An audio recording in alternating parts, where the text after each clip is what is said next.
9:17, everybody, and as we begin spending more time out in the sun, you need to really think of protecting your skin, right? Skin cancer, one of the most prevalent forms of cancer. 1 in 5 Americans will develop some form of the disease during their lifetime. Yeah, and with May being Skincare Awareness Month, we are enlisting the help of Dr. Michelle Henry to get the word out. She is a cosmetic dermatologist, and so she's got all the knows. So thanks so much for being here, Dr. Henry. Thank you for having me. So first of all, who is the most at risk for getting skin cancer? Yes, as you mentioned, 1 in 5 Americans will have skin cancer. So everyone's at risk, but there are populations at higher risk. So one, your genetics. So if you have lighter skin, lighter eyes, lighter hair, a family history of skin cancer, you're at higher risk. If you have more than 5 sunburns throughout your life, you double your risk of melanoma. Wow. If you did any indoor tanning before the age of 35, 75% higher risk of melanoma. If you have multiple moles, you're at higher risk. So all of these things, they're cumulative, but they add to your risk of skin cancer. I've had multiple moles removed because of it, so I know what the whole ordeal is like, right? But for people who don't know what it is to do a self-exam, what are you looking for when you do it? Yeah, so we have a what I think is easy mnemonic to help you look for moles that might be abnormal. We call it the A, B, C, D, E's of melanoma. Okay. A is asymmetry. So your moles should be roughly circular, roughly oval. If they're wildly asymmetric, that should pique your concern. B is the border. If you trace the border of a mole, it should be pretty even and smooth. If it's irregular or jagged, that could be an active area. That could be melanoma. C, the color. So it could be flesh colored, pink, dark brown, anything that's ink black, anything with multiple colors should pique your suspicion. D, the diameter.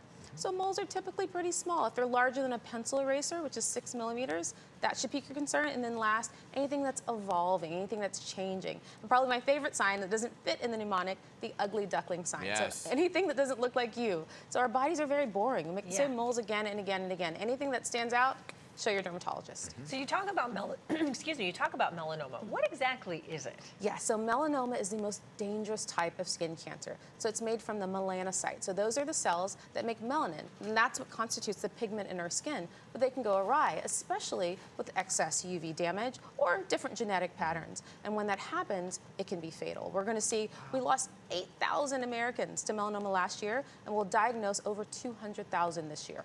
So there are ways to prevent it, right? Yes. And of course, the number one is sunscreen. Exactly. But there are so many different opinions and ideas when it comes to sunscreen, SPF, how much you should be reapplying, so on and so forth. Let's begin with SPF and what is good for each person. Yes, so SPF, sun protective factor, is critical. What the American Academy of Dermatology recommends is SPF 30 for every single individual, independent of your skin type. So SPF 30 for daily use, SPF 50 if you're outside for more than an hour. Always reapplying every 2 hours when you're outside, looking for water resistant. So it's not waterproof, but it's water resistant. Even if you're not in a pool, it helps because we perspire when we're outside. So that's really critical. In terms of how much to apply, a nickel size for the face and about a golf ball size for the body. And again, don't hesitate to reapply every 2 hours. But some people, you hear people say, oh, as long as there's 30 or above, you're fine. I mean, and 50 is no different than 30. Is there really a difference between those two? So there's a tiny difference. So 30 will block about 97% of the rays. 50 will block about 98%, right? So 50 is kind of our high point. When we look at 100, you're going to see brands with 100. Yeah, or 75 or whatever. Yeah, so it's not a huge difference. The difference is that, most people don't apply enough UV protection, right? So if you're using 100, you're not getting that much more, but it may protect you more of the first application. But really, 30, 50, sufficient. What about for kiddos, right? Is there a difference in how much you should apply versus what you should apply on their face? And, like I bought one that said zinc something on it. So talk to us about the kiddos. So for kids, I prefer a mineral sunscreen. So like you said, we want zinc, titanium dioxide. Those are natural inert ingredients. The amount you apply, it's based on the size of the kid. But if you're using those inert natural ingredients, you're safe. Is there anything else that we can do to prevent skin cancer? So sun protection, it's not just sunscreen. So shade structures, staying inside between those peak hours, 10 to 4, seeing your dermatologist, having your annual skin checks, doing your self-skin checks. So being really vigilant to make sure you know your skin.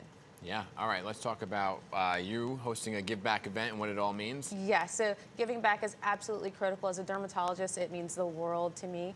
And so in addition to skin cancer, I also care about women and how women are suffering and, getting women back on the right track. We all have a hard point in life. It could be any of us. And so what we're doing is we're taking women that are looking to get back into the workplace, and maybe they don't have enough clothes, maybe they don't feel confident. So we're giving them a day of pampering. Oh, And we have wonderful. wonderful brands. So we have Allergan supporting us. We have Clean Reserve, which is a really nice natural beauty line that's helping us to really give these women the confidence to get back to work and do the incredible things that women do every single day in the city. And where can people find out about where? So you can find out about this at skinanestheticsurgery.com. That's my website.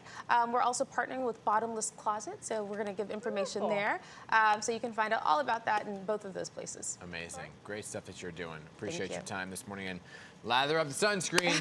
Yes, please. Keep it safe. Great to have you here. Thank you. Thank you. Coming up, everybody, another battle on the ice. The Rangers and the Panthers needing extra time to determine a winner yet again. Sports coming up next. All right.